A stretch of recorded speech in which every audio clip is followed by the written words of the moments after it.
بسم اللہ الرحمن الرحیم۔ السلام علیکم۔ شفیق صاحب کو داتا دربار کے باہر ایک بچی روتی ہوئی ملی تو وہ اسے گھر لے آئے۔ پتہ چلا بچی گونگی ہے تو شفیق صاحب کی بہو نے کہا اسے وہیں چھوڑ کر آؤ، میرے لیے نئی مصیبت لے آئے ہو۔ جب شفیق صاحب نہ مانے تو بہو اسے دربار پر چھوڑ کر آنے لگی۔ لوگ بچی کو پیسے دینے لگے تو وہ اس بچی سے بھیک منگوانے لگی۔ جب شفیق صاحب کو پتہ چلا تو انہوں نے بہو کو منع کیا، لیکن وہ انہیں گالیاں دینے لگی، بوڑھا ہمیں سکون سے جینے نہیں دے رہا۔ اگلے دن جب وہ بچی کو دربار پر بھیک مانگنے کے لیے چھوڑنے گئی تو اس کے قدموں تلے سے زمین نکل گئی، کیونکہ وہاں داتا صاحب کے دربار پر حسب معمول رش عروج پر تھا۔ بھانت بھانت کی بولیاں کانوں میں پڑ رہی تھیں۔ شفیق صاحب کا بھی دل گھبرانے لگا۔ بہو اور بیٹے کے ہاتھوں مجبور نہ ہوتے تو کبھی بھی وہ اتنے رش میں آنے کی ہمت نہ کرتے، اپنے بوڑھے وجود کو گھسیٹتے۔ وہ بڑی مشکل سے رش میں اپنی جگہ بنانے لگے۔ انہیں بہو کے الفاظ یاد تھے، لوگ اپنی اولاد کے لیے کیا نہیں کرتے، لیکن ایک آپ ہیں، آپ کو میری اور اپنے بیٹے کی محرومی نظر ہی نہیں آتی۔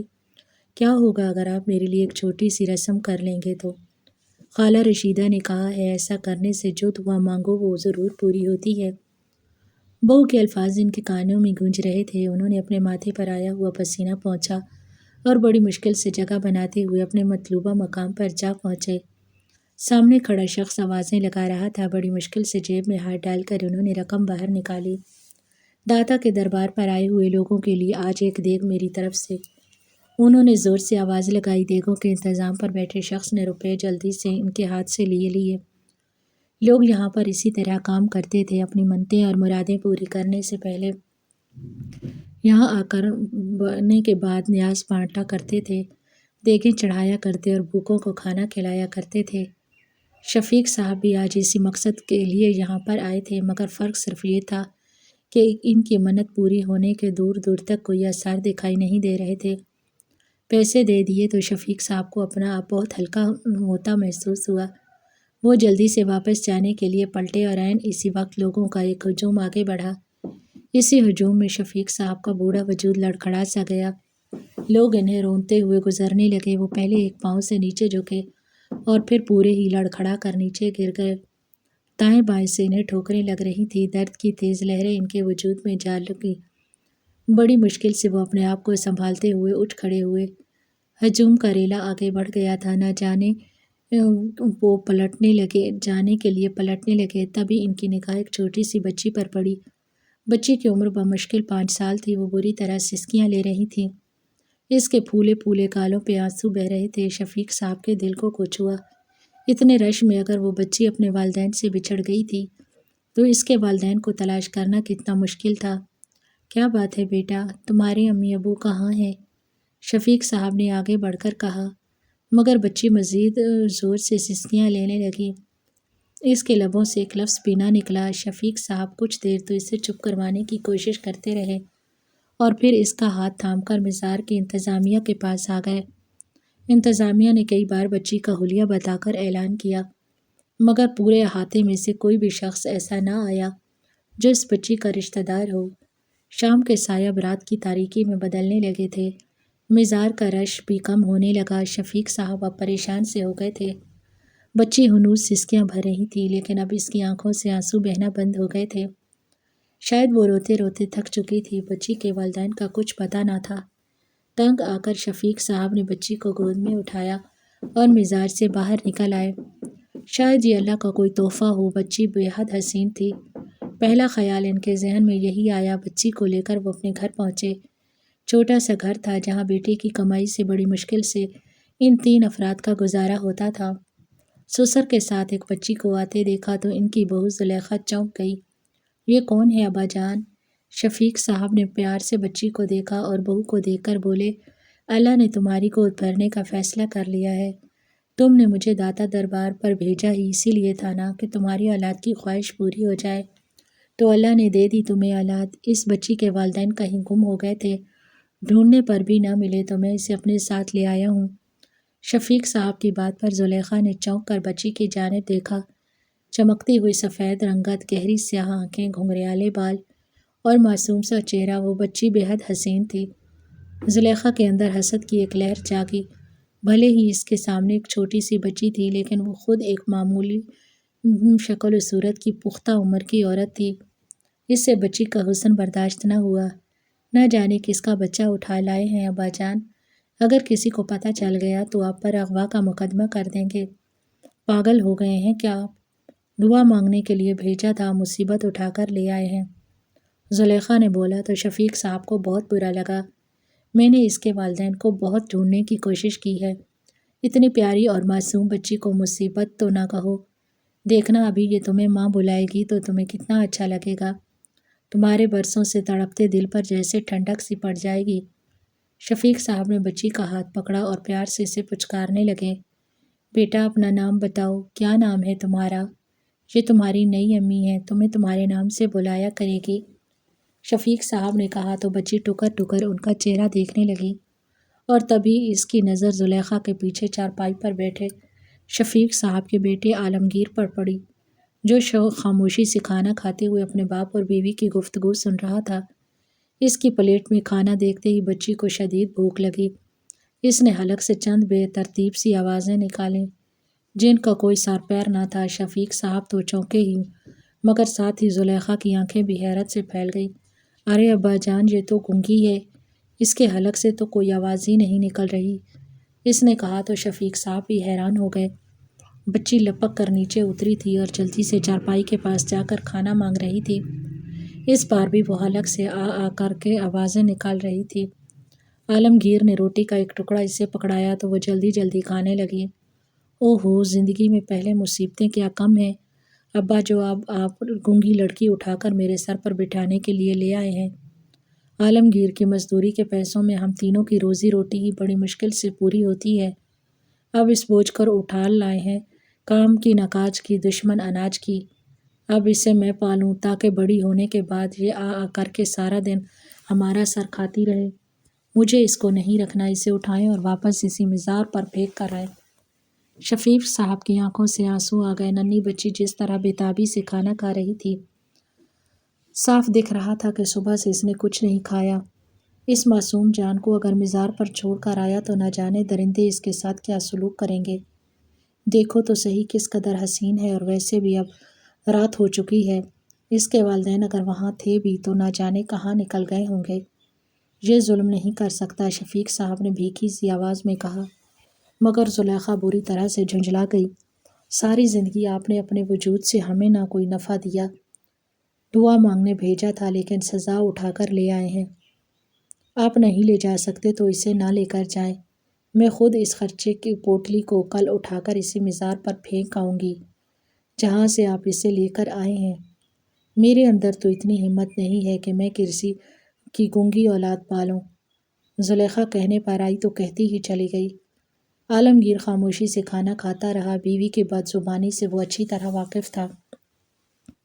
اس نے کبھی بھی اسے روکنے کی کوشش نہیں کی تھی۔ بچی شاید پیٹ بھر کے کھانا کھا چکی تھی، اس لیے چند منٹ صحن میں ادھر ادھر پھرتی رہی اور پھر دیوار کے ساتھ ٹیک لگ کر بیٹھ گئی۔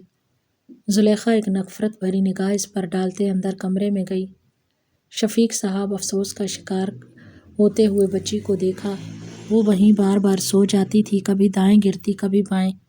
شفیق صاحب کے دل کو کچھ ہونے لگا۔ آگے بڑھ کر انہوں نے بچی کو گود میں اٹھایا اور وہیں صحن میں ایک چارپائی پر بستر بچھا کر ڈال دیا۔ خود وہ اور ان کا بیٹا عالمگیر بھی صحن میں سویا کرتے تھے۔ اگلے دن شفیق صاحب صبح جاگے تو انہیں محلے کی مسجد کے امام صاحب نے بلا لیا۔ وہ صبح ہی صبح چلے گئے۔ زلیخا بے خبر سو رہی تھی۔ صبح کی گہری نیند بے حد پسند تھی اسے۔ عالمگیر بھی اس سے اٹھائے بغیر خود ہی کام پر چلا جایا کرتا تھا اور باہر ہی ناشتہ کر لیا کرتا تھا۔ زلیخا گہری نیند میں تھی جب اسے کچھ عجیب سا احساس ہوا کہ کوئی مسلسل اس کا کندھا پکڑ کر ہلا رہا ہے۔ کیا مصیبت ہے؟ کون صبح صبح اٹھا رہا ہے؟ زلیخا نے بڑی مشکل سے آنکھیں کھول کر دیکھا تو وہی ننھی سی بچی اس کی چارپائی کے پاس کھڑی اسے ہلا رہی تھی۔ زلیخا نے آنکھیں کھولتے دیکھتے ہی اس نے فوراً اسے ہاتھ سے ایسا اشارہ کیا جیسے اسے بھوک لگی ہو۔ زلیخا کا دماغ گھوم گیا۔ اس نے زور سے ایک تھپڑ بچی کے منہ پر دے مارا۔ نہ جانے کس کی اولاد ہے جو میرے سر پر لا کے ابا جان نے چھوڑ دی ہے۔ پیٹ ہے یا دوزخ جو بھرتا ہی نہیں۔ خبردار جو مجھے صبح صبح اٹھایا تو جا نکل جا یہاں سے۔ زلیخا نے بچی کو ایک زوردار دھکا دیا۔ وہ تھپڑ کھانے کی وجہ سے پہلے ہی سہم گئی تھی، دھکے پر مزید پریشان ہو گئی۔ اس کی آنکھوں میں آنسو بھرنے لگے۔ زلیخا کو اپنی نیند خراب کیے جانے پر شدید طیش آ رہا تھا۔ اس نے کروٹ بدل کر سونے کی کوشش کی، لیکن بچی کی سسکیاں زلیخا کے دماغ پر تھوڑے برسانے لگی۔ وہ کبھی دائیں جانب کروٹ بدلتی اور کبھی بائیں جانب۔ اس کے دماغ کی شریانیں پھٹنے لگی۔ کچی نیند سے جاگنے کا اثر تھا یا کیا اسے شدید طیش آ گیا؟ اسے لگا سامنے روتی ہوئی بچی جیسے کوئی بہت بڑی آفت ہو۔ وہ یکدم اپنی چارپائی سے نیچے اتری اور چادر اوڑھتے ہوئے بولی، چل پہلے تیرا تو خاتمہ کروں۔ میرے سر پر پہلے ابا جان کی ذمہ داری کیا کم ہے؟ دن رات ان کے نخرے ہی پورے نہیں ہوتے۔ کبھی کھانا دے دو، کبھی کپڑے دھو کر دے دو، کبھی استری کر کے دے دو۔ یہ کیا کم تھا جو تجھے بھی لا کر میری جان کو چمٹا دیا؟ چل تیرا تو بندوبست کر کے آتی ہوں۔ چادر اوڑھتے ہی اس نے بچی کا بازو پکڑا اور اسے تقریباً گھسیٹتے ہوئے گھر سے باہر نکل آئی۔ لاہور کی مصروف سڑکوں میں سفر کرتے ہوئے اس نے بادل نخواستہ بچی کو گود میں اٹھا رکھا تھا، مگر جیسے ہی داتا کا دربار نظر آیا اس نے بچی کو گود سے اتارا اور تقریباً گھسیٹتے ہوئے اپنے ساتھ چلانے لگی۔ بچی کے پیروں میں پرانی سی چپل تھی، گھسیٹنے کے باعث چپل نہ جانے کہاں اتر گئی۔ بڑھتی ہوئی گرمی کی وجہ سے زلیخا کا پارا مزید چڑھتا جا رہا تھا۔ بچی کو کھینچتے ہوئے کوئی مناسب جگہ ڈھونڈ رہی تھی جہاں اسے چھوڑ کر وہ اپنے گھر کی راہ لے کے اچانک ہی وہ چونکی۔ ایک سوٹ بوٹ پہنے ہوئے آدمی نے پاس سے گزرتے ہوئے بچی کے سر پر ہاتھ رکھا اور اس کے ہاتھ میں 1000 روپے کا ایک نوٹ پکڑا دیا۔ زلیخا پہلے تو چونکی، اس نے منع کرنا چاہا کہ یہ بچی اس کی نہیں ہے اور نہ ہی وہ اسے بھیک منگوانے کے لیے یہاں پر لائی ہے، لیکن 1000 روپیہ دیکھ کر اسے لالچ آیا۔ یہ تو عالمگیر کے پورے دن کی مزدوری کی رقم کے برابر تھا۔ اس طرح اچانک سے اسے 1000 روپے مل گیا۔ شاید بچی کی معصومیت ہی ایسی تھی کہ لوگ اسے اتنے پیسے دے کر جا رہے تھے۔ آدمی کو گئے ہوئے ابھی تھوڑی ہی دیر ہوئی تھی کہ ایک عورت اندر سے باہر نکلی۔ اس نے ہاتھ میں ایک چھوٹا سا بچہ اٹھا رکھا تھا، اس کی آنکھیں گیلی تھی۔ زلیخا کے پاس آتے ہی اس نے اپنے پرس میں سے 1000 کے کئی نوٹ نکالے اور بچی کے ہاتھ میں تھما دیا۔ اللہ تعالیٰ اس کے صدقے کے بدلے میرے بیٹے کو شفا دے۔ اس نے سر اوپر اٹھا کر دعا کی۔ زلیخا کو اندازہ ہوا کہ شاید اس کا بیٹا بیمار ہے جس کی وجہ سے وہ یہاں دربار پر آئی ہے۔ وہ عورت بھی بھیک دے کر آگے چلی گئی، مگر زلیخا تو اچھل ہی پڑی تھی۔ چند لمحوں میں اس سے اتنے سارے پیسے جمع ہو گئے تھے، ان پیسوں کا گھر میں کسی کو پتہ بھی نہ تھا۔ اس کا دل خوشی سے بلیاں اچھلنے لگا۔ اگر وہ اس بچی کو یہاں بھیک منگوانے شروع کر دے تو دنوں میں کتنی ساری رقم جمع کر سکتی ہے۔ یہ تو بچی واقعی اس کے لیے ایک تحفہ تھی۔ اس نے پلٹ کر ساتھ کھڑی ہوئی بچی کی جانب دیکھا۔ اس کے بال پونیوں کی صورت میں بندھے ہوئے تھے اور چہروں پر آنسوؤں کے نشانات تھے۔ ایسا حلیہ بھیک مانگنے کے لیے صحیح نہیں۔ زلیخا نے جلدی سے اس کے دونوں بال کھولے اور چہرے پر بکھیر دیے۔ اس کی چھوٹی سی فراق کو زلیخا نے جگہ جگہ سے پھاڑ ڈالا۔ چپل پہلے ہی پیروں میں نہیں تھی۔ زلیخا نے اپنی کلائی میں پہنی ہوئی چوڑیاں توڑیں اور ایک چوڑی کا ٹکڑا ٹوٹا ہوا کانچ لے کر زور سے بچی کے پیر پر زخم بنا دیا۔ بچی کے لبوں سے ایک بے آواز چیخ نکلی اور زخم سے ہلکا ہلکا خون رسنے لگا۔ اب صحیح ہے، اب یہ بالکل ایک بھیکارن لگ رہی ہے۔ لوگ ترس کھا کر زیادہ پیسہ دیں گے۔ زلیخا کے لبوں پر ایک مسکراہٹ آئی تھی۔ بچی کی آنکھوں میں تکلیف کے مارے آنسو آ رہے تھے، مگر زلیخا کو اس کا کوئی احساس نہ تھا۔ اس نے بازو سے پکڑ کر اسے سب سے رش والے حصے میں لے جا کر بٹھا دیا جہاں آتے جاتے لوگ فقیروں کو بھیک دے رہے تھے۔ خود زلیخا تھوڑے سے فاصلے پر جا کر کھڑی ہو گئی۔ لوگ اس بچی کو بھی بھیک دینے لگے۔ کوئی 1000 دیتا، کوئی 5000، 500 یا کوئی 100 یا کوئی 200۔ زلیخا دیکھ رہی تھی کہ اچھی خاصی رقم جمع ہو رہی ہے۔ خوشی کے مارے زلیخا کا وہاں کھڑا رہنا محال ہو گیا، مگر وہ وہاں سے جانا بھی نہیں چاہتی تھی۔ کل تک وہ جس بچی سے جان چھڑانا چاہتی تھی، اب وہی بچی سے لاٹری کا ٹکٹ معلوم ہو رہی تھی۔ 2 گھنٹے تک زلیخا یوں ہی دور کھڑی خاموشی سے بچی کا جائزہ لیتی رہی۔ اس کی جھولی میں پیسوں کا انبار لگ چکا تھا۔ وہ سسکیاں بھرکتے ہوئے خوفزدہ نگاہوں سے ادھر ادھر دیکھ رہی تھی۔ ڈر کے مارے وہ اپنی جگہ سے اٹھتی بھی نہ تھی۔ جب زلیخا نے دیکھا کہ اس کے پاس کافی سارے پیسے جمع ہو گئے تو جلدی سے اپنی جگہ سے اٹھی اور بچی کے پاس جا پہنچی۔ رقم دیکھ کر اس کے منہ میں پانی بھر آیا۔ سارے پیسے جلدی سے اپنے پرس میں منتقل کرتے ہوئے زلیخا نے بچی کا بازو پکڑا اور نہ چاہتے ہوئے بھی اسے لے کر ایک دفعہ پھر اپنے گھر کی جانب چل دی۔ زلیخا اسے گھر لے کر آئی تو شفیق صاحب بےتابی سے صحن میں ٹہل رہے تھے۔ کہاں چلی گئی تھی تم اس بچی کو لے کر؟ شفیق صاحب لپک کر آگے آئے۔ بچی کے پیر مٹی سے لتھڑے ہوئے تھے، پیر کے زخم سے بہتا ہوا خون اور بری حالت۔ شفیق صاحب کا دل دہل گیا، اس کی کیا حالت بنا رکھی ہے؟ انہوں نے زلیخا سے پوچھا، مگر وہ تو مگر انداز میں اپنا پرس تھامے اندر چلی گئی تھی۔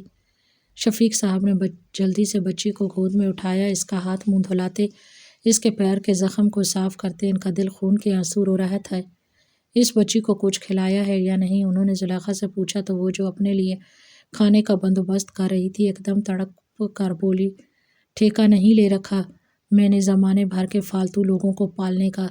پہلے آپ کے کھانے کا بندوبست کرو اور پھر اب اس کا باہر لے جائیں اسے اور کچھ کھلا پلا دیں، اسے میں اپنے کام کاج کر لوں، یہ دن رات کھانے پکاتی رہوں۔ تڑپ کر کہتے ہوئے وہ اپنا کھانا نکال کر اندر کمرے میں چلی گئی تھی۔ شفیق صاحب چپ کے چپ رہ گئے، لیکن ان کے اندر خوف خدا تھا۔ انہوں نے بچی کو گود میں اٹھایا، اسے باہر لے گئے۔ باہر سے اسے کھانا کھلا کر جس وقت وہ گھر آئے، زلیخا شاپنگ پر جا چکی تھی، حالانکہ شام ہو رہی تھی۔ وہ انتہائی پھوہڑ عورت تھی، گھر شوہر اسے کسی چیز میں کوئی دلچسپی نہیں تھی۔ عالمگیر مزدوری کر کے واپس آ چکا تھا، اب خاموشی سے چارپائی پر لیٹا تھا۔ بچی کو دیکھتے ہی اس نے محبت سے پچکارا، لیکن اس سے پہلے وہ بچی کو گود میں اٹھاتا عین اسی لمحے زلیخا گھر میں داخل ہو گئی۔ عالمگیر اسے خوفزدہ بھی رہتا تھا۔ اس نے جلدی سے اپنے ہاتھ پیچھے کر لیے۔ اتنے پیسے کہاں سے آ گئے تمہارے پاس جو اتنی ساری چیزیں خرید کر لائی ہو؟ عالمگیر نے حیرت سے پوچھا تو زلیخا منہ بناتے ہوئے کہنے لگی، تم نے تو کبھی پیسے دیے نہیں، اس لیے زیادہ سوال جواب مت کرو۔ منہ بنا کر اندر کمرے میں چلی گئی۔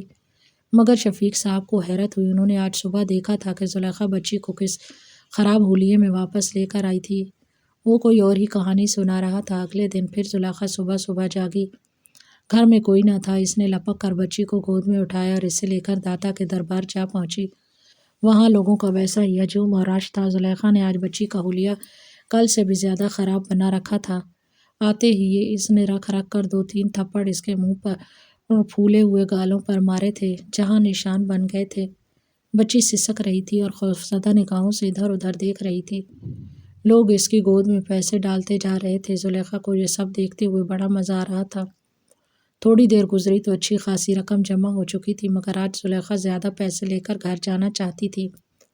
دوپہر کے بعد تک وہ بچی کو لے کر وہیں بیٹھی رہی۔ جب پیسے زیادہ جمع ہو گئے تو وہ اسے لے کر گھر آئی۔ کیا حلیہ بنا رکھا ہے اس بچی کا؟ کہاں چلی جاتی ہو آخر تم؟ شفیق صاحب نے آج ذرا غصے سے پوچھا، مگر زلیخا بغیر کوئی جواب دیے اندر چلی گئی۔ مگر شفیق صاحب کو آج کچھ شک ہو رہا تھا۔ انہوں نے غور سے بچی کا جائزہ لیا۔ اس کی مٹھی میں 10 روپے کا ایک نوٹ دبا ہوا تھا۔ وہ اندر آئے، جہاں بیگ سے بہت سارے پیسے نکال کر زلیخا انہیں گن رہی تھی۔ آج تو صحیح پیسے دیے ہیں لوگوں نے، اس چھٹانک بھر کی لڑکی تو کمائی کا اچھا ذریعہ بن گئی ہے۔ ابا جان نے انجانے میں ہی میرا بھلا کر دیا۔ اب میں روزانہ اسے بھیک منگوایا کروں گی تاکہ اچھے خاصے پیسے جمع ہو جائیں۔ زلیخا اونچی آواز میں بڑبڑا رہی تھی، یہ جانے بغیر کہ باہر کھڑے شفیق صاحب نے سب سن لیا ہے۔ ان کے قدموں تلے سے زمین نکل گئی۔ یہ کیا کہہ رہی ہو تم؟ اتنی سی معصوم بچی سے بھیک منگواتی ہو؟ اللہ نے تمہیں بے اولاد ہونے کی صورت میں اولاد دی ہے، تم اسے اپنی کمائی کا ذریعہ بنا رہی ہو؟ شرم آنی چاہیے تمہیں۔ شفیق صاحب گرج کر بولے، مگر زلیخا کا موڈ سخت خراب ہو چکا تھا۔ ایک تو یہ بوڑھا نہ جینے دیتا ہے نہ مرنے دیتا ہے۔ اس نے دونوں ہاتھ شفیق صاحب کے سامنے جوڑ دیے۔ خدا کے لیے ابا جان ہماری جان چھوڑ دیں۔ ایک نہ تو خود مرتے ہیں اور نہ ہمیں اپنی مرضی سے کچھ کرنے دیتے ہیں۔ آپ نے یہ بچی لا کر مجھے دی تھی نا، اب میں اس کے ساتھ جو مرضی سلوک کروں۔ آپ کون ہوتے ہیں بیچ میں ٹانگ اڑانے والے؟ میرے معاملات میں بولنے کی کوئی ضرورت نہیں ہے۔ زلیخا آپے سے باہر ہو چکی تھی۔ بدتمیزی کی انتہا پر پہنچتے جو کچھ اس کے منہ میں آیا اس نے شفیق صاحب کو سنا دیا۔ شفیق صاحب گونگ کھڑ سے کھڑے تھے، انہیں بے حد صدمہ ہو رہا تھا۔ انہوں نے ہمیشہ زلیخا کو اپنی بیٹی کی طرح سمجھا، لیکن آج جو کچھ اس کے منہ سے نکلا تھا، اس کے بعد شفیق صاحب کا دل چاہ رہا تھا کہ زمین پھٹے اور وہ اس میں سما جائے۔ انہوں نے تو کبھی اپنے کام کاج اور روٹی کا بوجھ زلیخا کے اوپر نہ آنے دیا تھا، لیکن زلیخا نہ جانے انہیں کیا سمجھتی تھی۔ وہ تو ہمیشہ اسے دعا ہی دیتے تھے کہ اللہ اس کی گود ہری کرے اور ان کے عالمگیر کے ہاں بھی اولاد ہو جائے، مگر نہ جانے زلیخا کس مٹی کی عورت تھی۔ شفیق صاحب بھاری قدموں کے ساتھ پلٹے۔ ننھی سی بچی وہیں چوکھٹ پر بیٹھی آنسو بھری آنکھوں سے شفیق صاحب کو دیکھ رہی تھی۔ انہوں نے خاموشی سے اسے اٹھایا اور گھر سے باہر نکل گئے۔ شاید وہ بھوکی تھی، زلیخا تو اسے کھانا تک نہ دیتی تھی۔ زلیخا کو مگر کوئی افسوس نہیں تھا۔ شفیق صاحب کو بے عزت کر کے باہر نکالنے کے بعد وہ بڑی مطمئن ہو گئی تھی۔ اتنے سارے پیسے جمع ہو گئے ہیں، اب تو میں اپنے لیے سونے کی کوئی چیز بنوا لوں گی، زلیخا نے خوشی سے تقریباً اچھلتے ہوئے سوچا تھا۔ اگلے دن اس نے جلدی سے بچی کو دوبارہ سے تیار کیا۔ آج اس نے اس کے اوپر خصوصی توجہ دی تھی۔ ماحول میں ٹھنڈ بڑھ رہی تھی، اس نے جان بوجھ کر بچی کو بالکل ہلکے سے کپڑے پہنائے، اس کے پیروں میں چپل بھی نہ پہننے دی، بال ٹیڑھے میڑھے کاٹ کر اس کے چہرے پر یوں بکھیر دیے کہ وہ برے حالوں میں لگتی تھی۔ اس کا بازو گھسیٹتے ہوئے زلیخا اسے لے کر داتا دربار میں داخل ہوئی۔ آج تو بہت زیادہ رش تھا، اتنے سارے پیسے بنیں گے آج تو۔ زلیخا کے منہ میں پانی بھر آیا۔ بچی کا بازو پکڑ کر وہ کوئی مناسب جگہ تلاش کر رہی تھی جہاں اسے بٹھا سکے۔ اچانک اسے محسوس ہوا سب لوگ مڑ مڑ کر اس کی جانب دیکھ رہے ہیں۔ زلیخا کو تھوڑا عجیب سا احساس ہوا، تبھی اچانک اس کے قدموں تلے سے زمین نکل گئی۔ جب اس نے سامنے سے 2 پولیس والوں کو اپنی جانب بڑھتے ہوئے دیکھا، ان پولیس والوں کے ساتھ ایک بڑے مہنگے لباس پہنی ہوئی عورت بھی تھی جس کا چہرہ اور آنکھیں سوجی ہوئی تھی، لگتا تھا نہ جانے کتنے دن سے وہ غم میں مبتلا ہے۔ زلیخا کے ساتھ کھڑی بچی کو دیکھتے ہی وہ لپک کر آگے بڑھی۔ یہی ہے میری بچی، یہیں گم ہو گئی تھی۔ او میرے خدا، میری بچی، میں نے تمہیں کہاں کہاں نہیں ڈھونڈا۔ وہ عورت لپک کر زلیخا کے ساتھ کھڑی اس معصوم سی بچی کو اٹھا کر پھوٹ پھوٹ کر رونے لگی تھی۔